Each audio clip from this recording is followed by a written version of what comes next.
Shelf life കുറവുള്ള പലഹാരങ്ങൾ കഴിക്കാൻ കിട്ടുന്നത് തന്നെ ഇക്കാലത്തൊരു ലക്ഷറി ആയിട്ടാണ് ഞാൻ കണക്കാക്കുന്നത്. പറഞ്ഞതിൻ്റെ മീനിങ് മനസ്സിലായി കാണുമല്ലോ.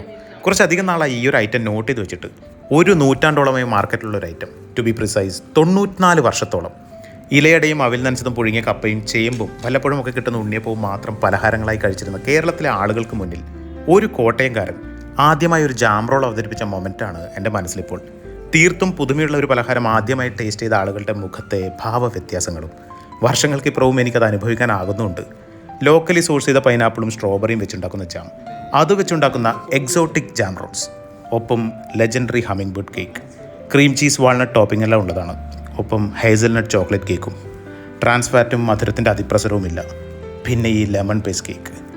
കൊച്ചിയിലൂടെയുള്ള യാത്രയാണ്, അതിനിടയിൽ പനമ്പള്ളി നഗറിലൊരു ബ്രേക്ക്.